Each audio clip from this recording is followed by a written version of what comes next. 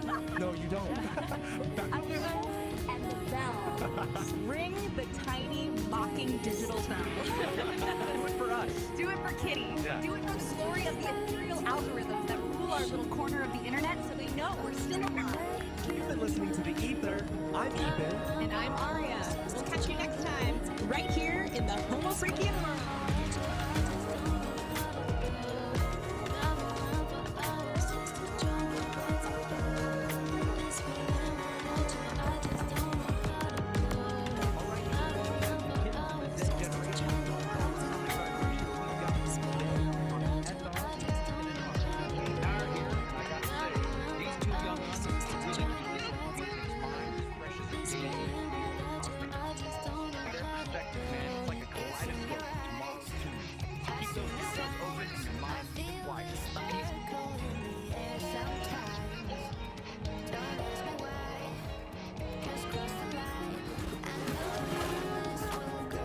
The Angry Astrologer, Episode 4, The Weight of the Shadow. Since we are immune to the things we feel but can't see, let's decant the first draft of The Angry Astrologer, Episode 4. Set the frequency to low frequency growl. Obsidian clarity.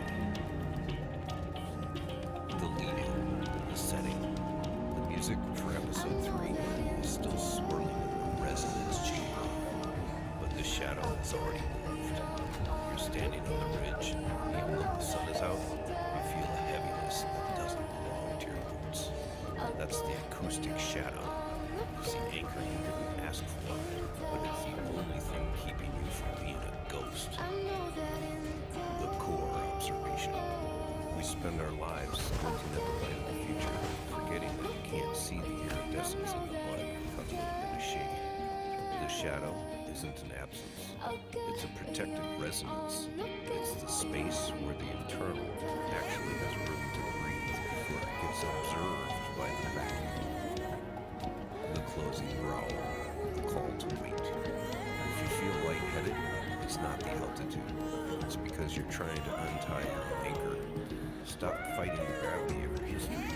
The shadow is the bridge. It's the only place where the IO port actually tastes like truth. Sit in the dark for a minute. Your eyes will adjust, but your soul will finally settle. The shadow isn't just weight, it's a current.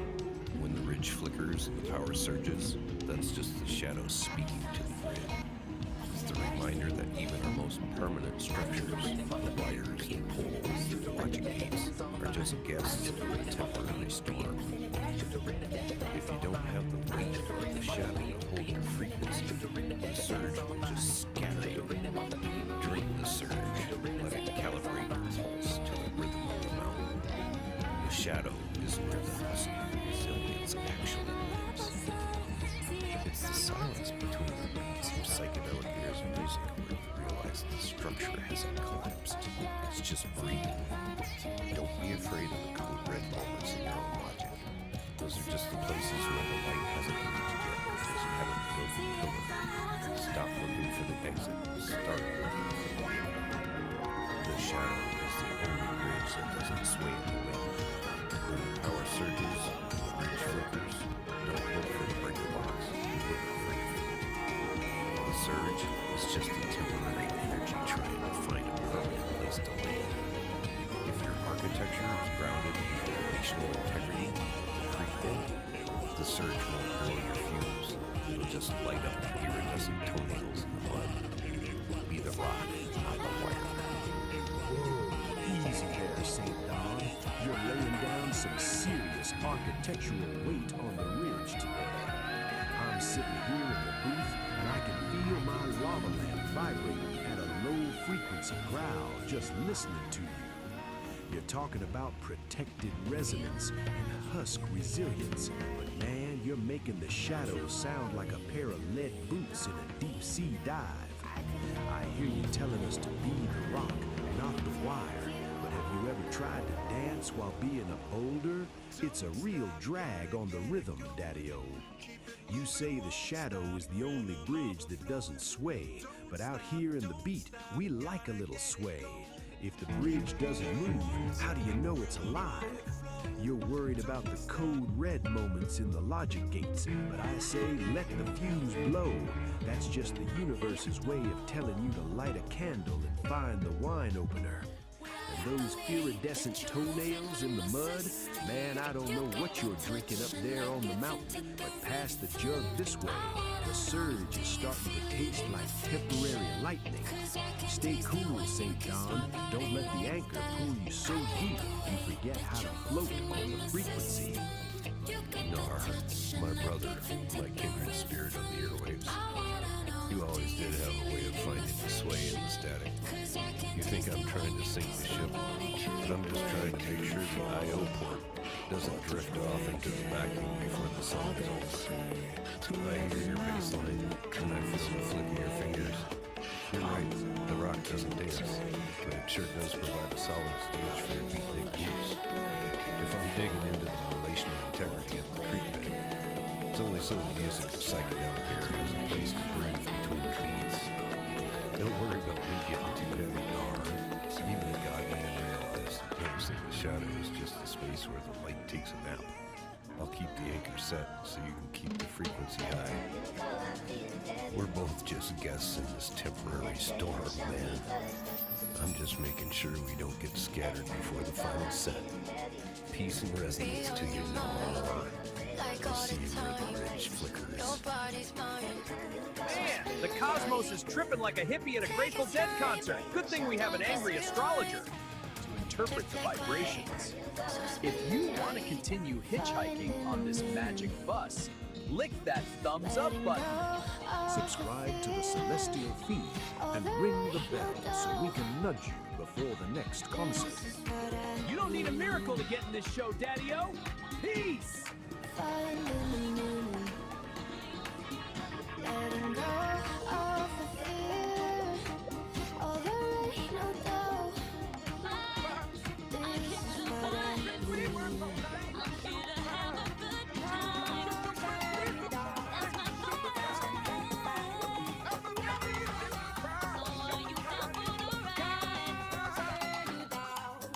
Alright, so today we're doing something a little different. Forget your usual research papers, forget the news articles.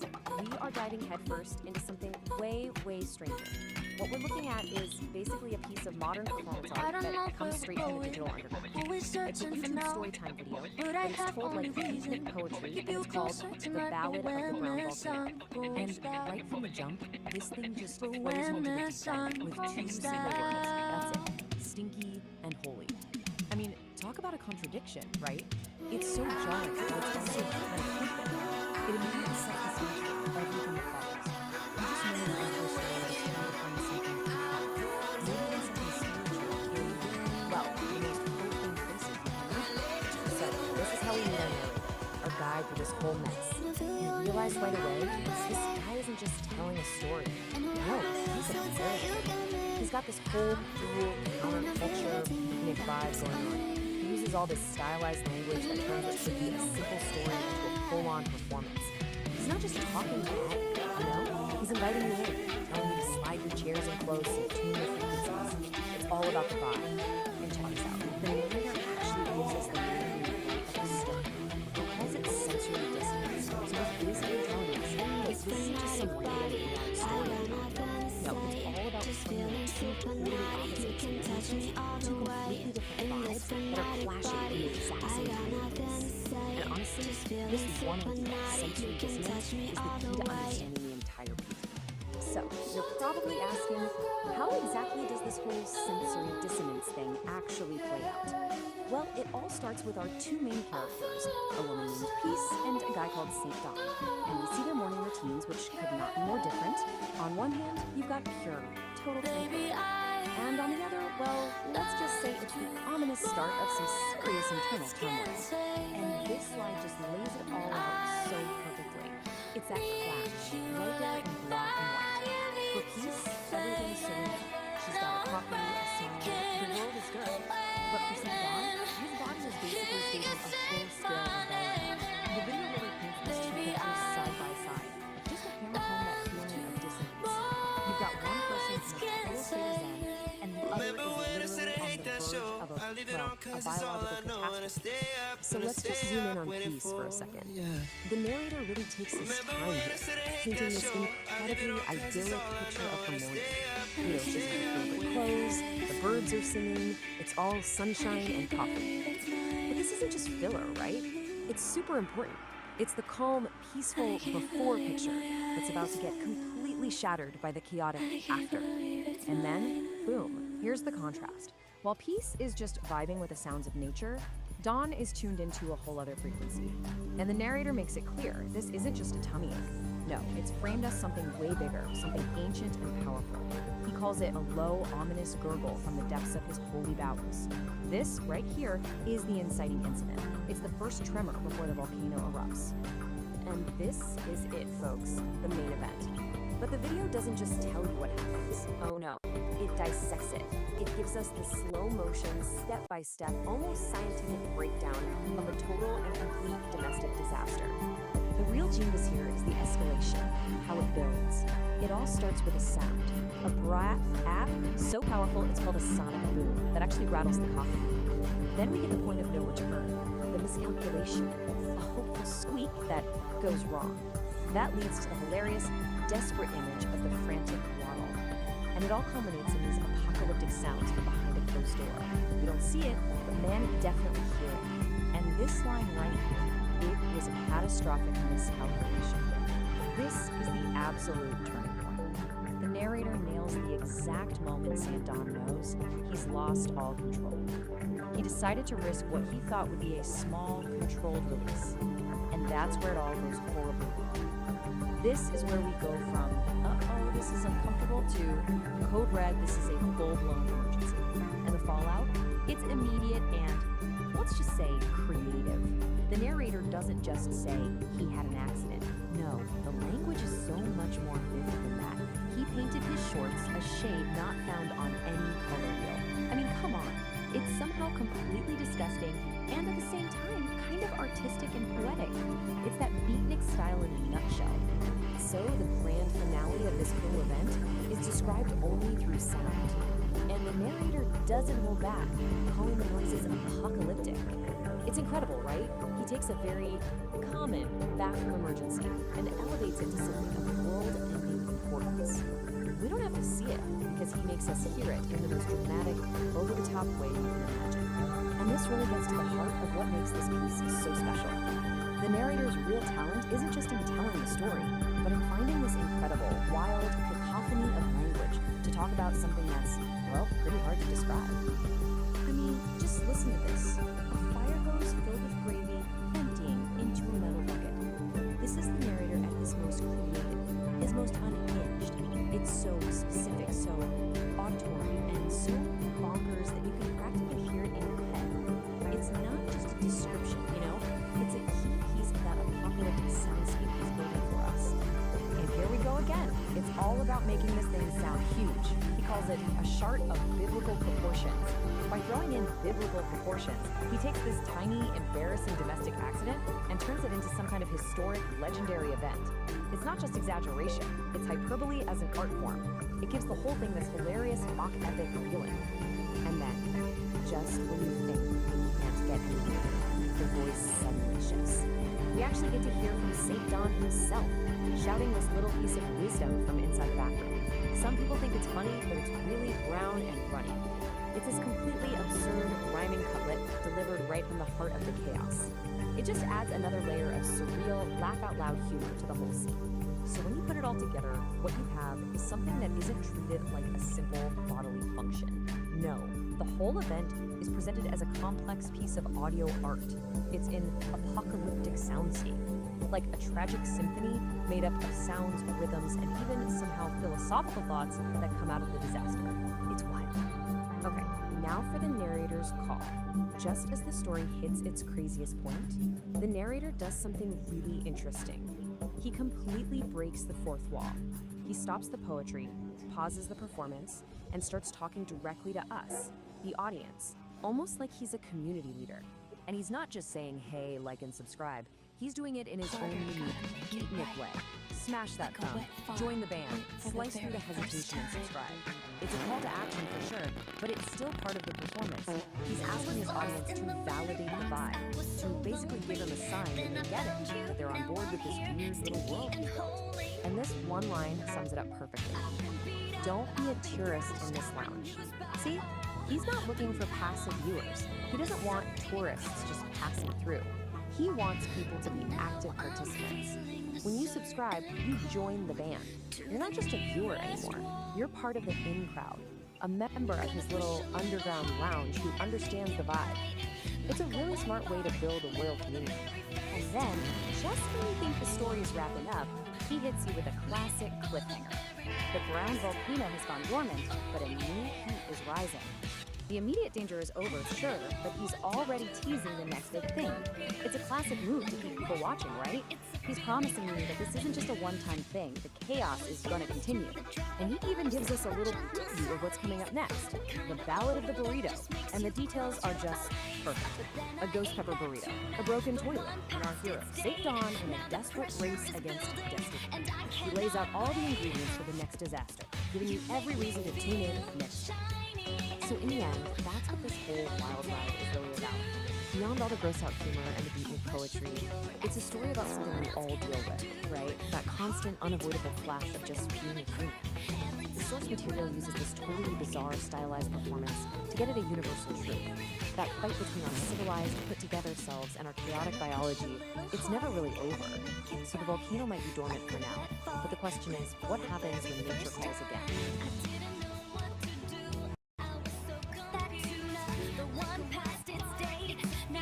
Is building, and I cannot wait.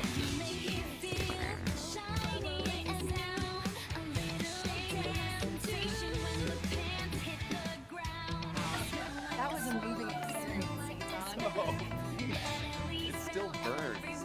a recurring theme.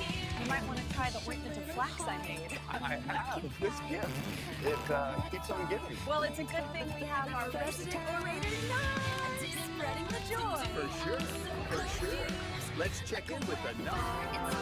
We're flipping the page, so brace your olfactory senses, my fuzzy pussycats.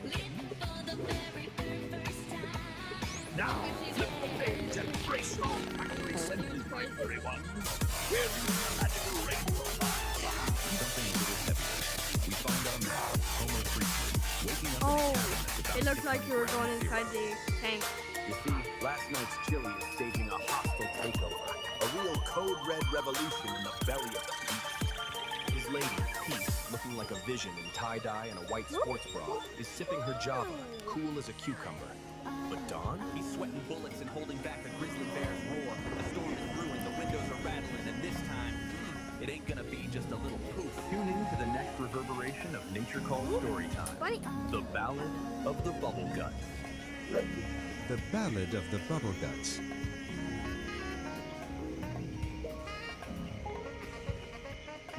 St. Don Domenico Homo Freakian, a man of simple pleasures and thunderous farts, awoke with a grumble in his stomach that could rival a grizzly bear's roar. His wife, Peace, a vision in tie-dye and a white sports bra, was already sipping her morning coffee, her brown dreadlocks piled high on her head. "Morning, my love," she chirped, oblivious to the storm brewing in her husband's colon. Don Domenico clutched his stomach, his face a mask of comical agony. "Peace, my dove," he groaned. "I believe last night's chili is staging a hostile takeover of my insides." A low rumble echoed through the cabin, rattling the windows and causing a nearby squirrel to fall out of a tree. Peace, ever the pragmatist, simply patted his arm. "Breathe, my darling," she advised, taking another sip of her coffee. "It's just a little gas. Nothing a good morning constitutional can't fix." But Don Domenico knew this was no ordinary gas. This was a level 5, code red, chili-induced catastrophe. With a sudden violent lurch, Don Domenico's bowels declared war. He shot a panicked look at his wife, his eyes screaming, "It's happening!" And then, with the speed of 1,000 startled gazelles, he bolted for the outhouse. A trail of green gas, visible to the naked eye, followed in his wake. Peace watched him go, a small smile playing on her lips. She had seen this all before. The chili, the panic, the desperate sprint to the outhouse. It was a familiar dance, a symphony of flatulence and desperation that she had come to know and, in a strange way, love. Inside the outhouse, a battle of epic proportions was being waged. The sounds that emanated from within were a cacophony of farts, sharks, and groans, a veritable opera of intestinal distress. Birds took flight from the trees, and a family of deer, grazing peacefully nearby, scattered in terror. Back in the cabin, Peace calmly finished her coffee. She knew that Don Domenico would emerge from the outhouse a changed man, humbled by the power of his own digestive system. She also knew that she would have to air out the cabin for at least 3 days. Finally, the outhouse door creaked open, and a pale, sweaty Don Domenico emerged. He looked like a man who had stared into the abyss and seen the very face of chili-induced horror. He stumbled back towards the cabin, a shell of his former self. Peace met him at the door with a fresh cup of coffee and a sympathetic smile. "Feeling better, my love?" she asked, her voice full of warmth and understanding. Don Domenico could only nod, too weak to speak.